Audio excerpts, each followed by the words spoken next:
राधे राधे दोस्तों। एक व्यक्ति एक संत के पास गया और उसने कहा कि मुझे मन की शांति नहीं मिल रही है, तो मुझे मन की शांति कैसे मिलेगी।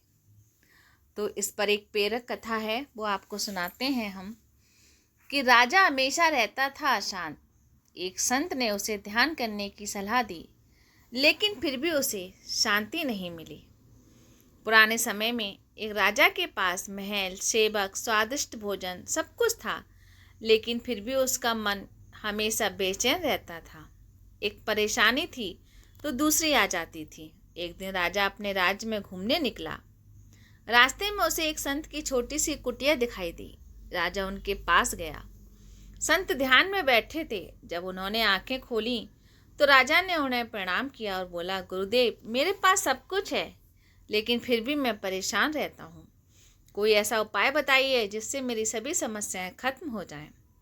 संत ने कहा कि ध्यान करो, मन शांत हो जाएगा। राजा ने आंखें बंद की, लेकिन दिमाग में बहुत सारी बातें घूमती रहीं। उसने कहा, गुरुदेव, मेरे लिए ध्यान करना बहुत कठिन है। संत मुस्कुराए और बोले, कोई बात नहीं, चलो बाग में टहलते हैं। वे बाग में पहुंचे।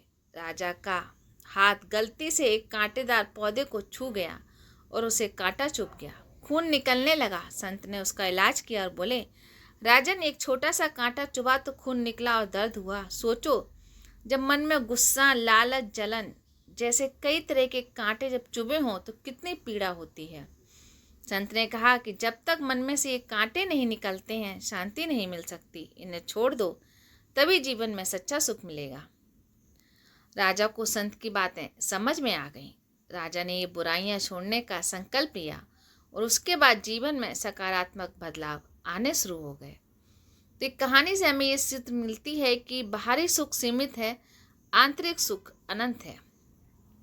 राजा की तरह आज के जीवन में भी हमारे पास बहुत सी सुविधाएं हो सकती हैं, लेकिन जब मन में बेचैनी है और संतोष नहीं है, तब वो खुशी अधूरी रह जाती है। ध्यान केवल आंख बंद करने का नाम नहीं है। शुरुआत में ध्यान का लगना कठिन लगता है, जैसे जैसे राजा को लगा था, लेकिन धीरे धीरे ये मन में कांटों को निकालने का एक सशक्त माध्यम बनता है। ध्यान से लालच, क्रोध जैसी बुराइयां दूर हो सकती हैं। मन के कांटे पहचानें और निकालें। गुस्सा कब आता है उसे समझें। लालच किस चीज़ के लिए है, क्या ये वाकई जरूरी है, किससे जलन होती है और क्यों। इन सवालों के जवाब तलाशें और रोज़ थोड़ा थोड़ा इन भावनाओं से दूरी बनाएं। संत का कुटिया में रहना, बाग में घूमना, ये सब जीवन की सादगी को दर्शाता है। शांति के लिए हमें भी रोज़मर्रा की ज़िंदगी में थोड़ा सा प्रकृति के साथ बिताना चाहिए। हर इंसान सोचता है कि कोई उपाय मिल जाए जिससे सारी समस्याएं खत्म हो जाएं, लेकिन असली उपाय खुद के भीतर झांकने में है। तो दोस्तों, कैसी लगी ये मेरी कहानी ज़रूर बताना कि हम मन की शांति कैसे प्राप्त कर सकते हैं।